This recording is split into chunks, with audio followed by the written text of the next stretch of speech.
बहुत समय पहले की बात है।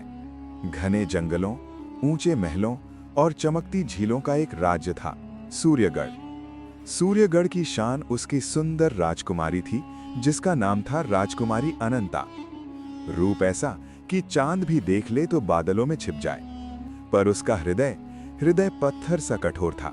मैं ये कहानी इसलिए सुना रहा हूँ क्योंकि जो मैंने देखा, जो मैंने जिया, वैसा बहुत कम लोग जीवन में देख पाते हैं। ये कोई साधारण कहानी नहीं है।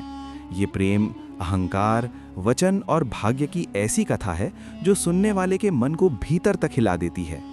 राजा ने उसे हर सुख दिया था, पर उसने कभी किसी का दुख नहीं समझा। एक दिन की बात है, मैं उसी झील के पास बैठा था जहां राजकुमारी रोज खेलने आया करती थी। उसके हाथ में सोने की गेंद थी। वो गेंद उछालती, पकड़ती और हंसती। अचानक गेंद उसके हाथ से फिसली और झील के गहरे पानी में जा गिरी। राजकुमारी घबरा गई, रोने लगी। तभी झील से एक आवाज आई, राजकुमारी, क्यों रो रही हो? मैंने देखा पानी से एक काला हरा मेंढक बाहर आया। उसकी आंखों में अजीब सी चमक थी। राजकुमारी डर गई। दूर रहो, तुम गंदे मेंढक हो, उसने चिल्लाकर कहा। मेंढक मुस्कुराया और बोला, अगर मैं तुम्हारी गेंद लौटा दूं तो बदले में क्या दोगी? राजकुमारी ने बिना सोचे कहा, जो चाहो मांग लो। मेंढक झील में गया और कुछ ही पल में गेंद निकाल लाया। जैसे ही उसने गेंद दी, वो बोला, मुझे अपना मित्र बनाओ, मुझे महल में रहने दो, मेरे साथ भोजन करो। राजकुमारी का चेहरा बदल गया। छी, एक मेंढक और मेरा मित्र? ये असंभव है। वो गेंद लेकर भाग गई। मेंढक पीछे पीछे बस यही कहता रहा, राजकुमारी, वचन याद रखना। राजमहल पहुंची तो राजा ने सब सुन लिया। राजा गंभीर स्वर में बोले, राजकुमारी, राजा की संतान का वचन पत्थर पर लिखा होता है।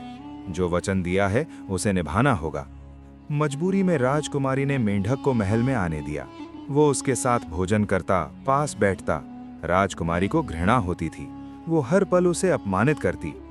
एक रात मेंढक ने कहा, आज मैं तुम्हारे बिस्तर के पास सोऊंगा। ये सुनते ही राजकुमारी क्रोध से भर गई। उसने मेंढक को जोर से दीवार पर फेंक दिया।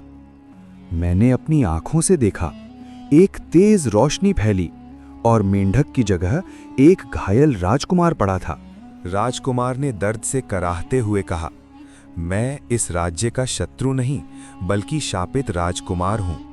उसने बताया कि एक तांत्रिक ने उसे अहंकार के कारण मेंढक बना दिया था। शाप ये था कि जब तक कोई राजकुमारी वचन तोड़कर भी अपने कर्म का पश्चाताप नहीं करेगी, तब तक मुक्ति नहीं मिलेगी। राजकुमारी कांप उठी। पहली बार उसे अपनी गलती का एहसास हुआ। राजकुमारी ने राजकुमार की सेवा की, दिन रात उसके घाव धोए, उसके लिए रोई। उसका कठोर हृदय पिघलने लगा। मैंने देखा वही राजकुमारी जो कभी दया नहीं जानती थी, अब दूसरों का दुख अपना मानने लगी थी। राजकुमार ने धीरे से कहा, शायद शाप पूरी तरह नहीं टूटा, इसके लिए एक और परीक्षा बाकी है। राज्य पर अचानक आक्रमण हुआ। शत्रु सेना ने महल घेर लिया। राजकुमारी अभी पूर्ण शक्तिशाली नहीं था। राजकुमारी तलवार लेकर सामने आई। उसने पहली बार अपने प्राणों से अधिक किसी और की चिंता की। युद्ध के बीच वो घायल हुई, पर पीछे नहीं हटी। जैसे ही उसने राजकुमार के सामने ढाल बनकर वार झेला, आकाश गरजा, बिजली चमकी। राजकुमार पूर्ण रूप से स्वस्थ हो गया।